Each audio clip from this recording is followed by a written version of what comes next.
Did you ever hear this question? As a street photographer, people ask, what, you take pictures of other people without asking? That's pretty weird. Are you allowed to do that? Do others want that? Why are you doing this?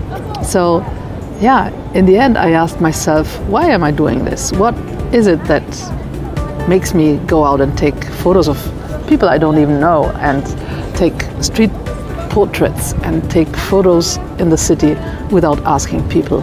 I really enjoy this. I enjoy going into a city that I know or that I don't know and walk with my camera.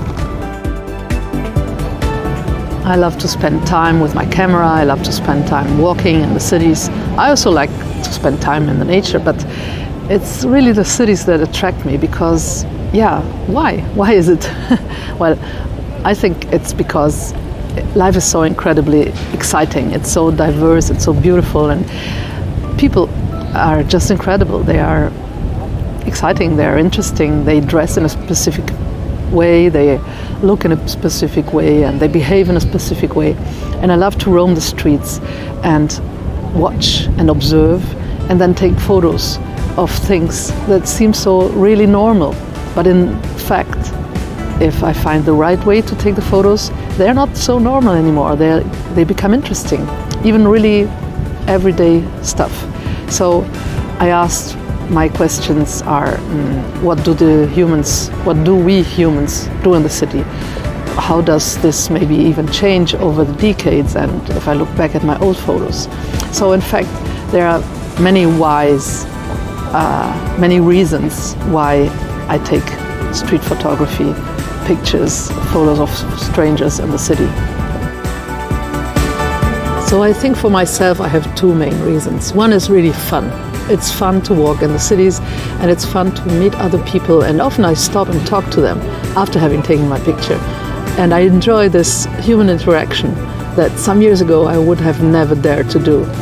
And another reason for street photography for me is to be something like a contemporary witness. I think it's really interesting to document what is going on here, now, today. And in a few years it might be different already. People are not wearing masks anymore. People are smoking in a specific way. They are interacting with their telephones in a specific way. And all this changes very quickly in our daily life over the years. And so I like to document this and then take photos of the status quo this year and then compare it in a few years.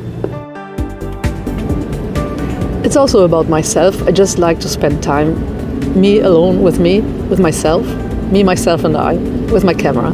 And then I just walk, and I really am here, right now. I don't have to meditate, I don't have to make a yoga course.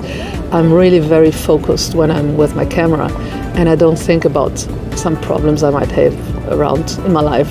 It's just forgotten. And the second thing is, I'm never bored again. So if I happen to miss a train, or the train is late, or I have to stand in a queue or something, there is always something that I can observe. And sometimes I just keep my camera in my bag, but if I can, I take out my camera and I observe the people with my camera, and I take photos without them noticing. And this is just very, very interesting to my eye.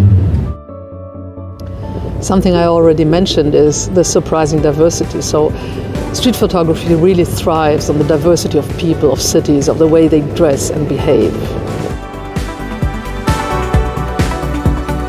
I really photograph people because I have a genuine interest in observing what is happening around me.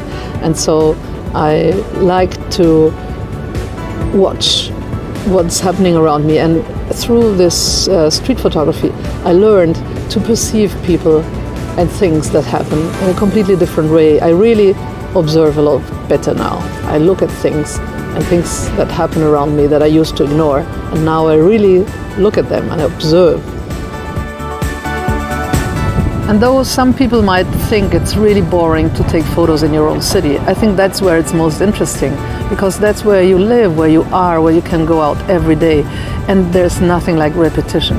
Repetition in a positive sense. You see the same spots, you remember the good places where there is some potential for your photography, and you can come back, and the light might be different and the people might be different, and something will happen, and at a certain point you will get a good photo and a better one and an even better one, and in the end you have the top shot.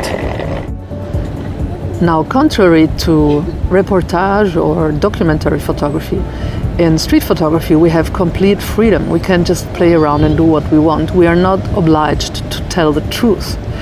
Although from an ethical side, it's nice not to invent things like compose your photos with artificial intelligence or do things that are just not true. But you can put things together that have nothing to do in one photo and pretend there is a story behind it. So it's a really playful game that we can do just for fun, because we are not obliged to tell the truth as if we were journalists. But in the same time, as I said, I enjoy doing documentary photography because that's an interesting thing to keep in time. And in this respect, obviously, we need the truth to be shown and not too much diverted from my own glasses, the way I look through them. An important reason why I do street photography is also the community. There is a big photographic community behind street photography. And if you have a big network on social networks or also in festivals and all, then you always meet people that are similar-minded.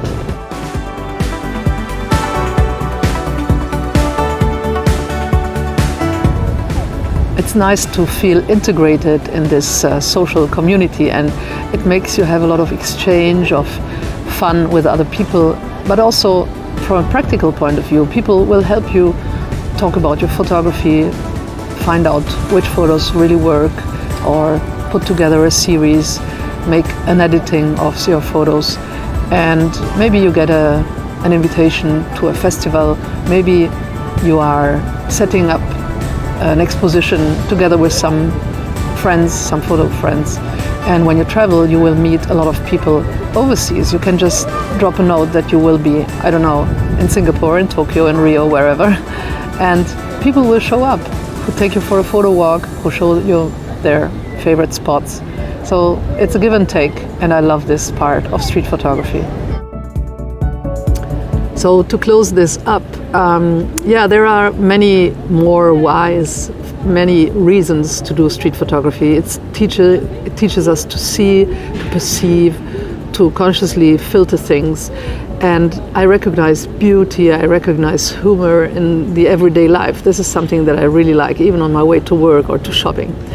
And so I think reflecting about the reasons why you do street photography is interesting, because it can give some guidance. It can open your eyes, what you're looking for. It can help you develop your style and your photography in a better way. So it's a good idea to stop a bit and think, why are you doing street photography?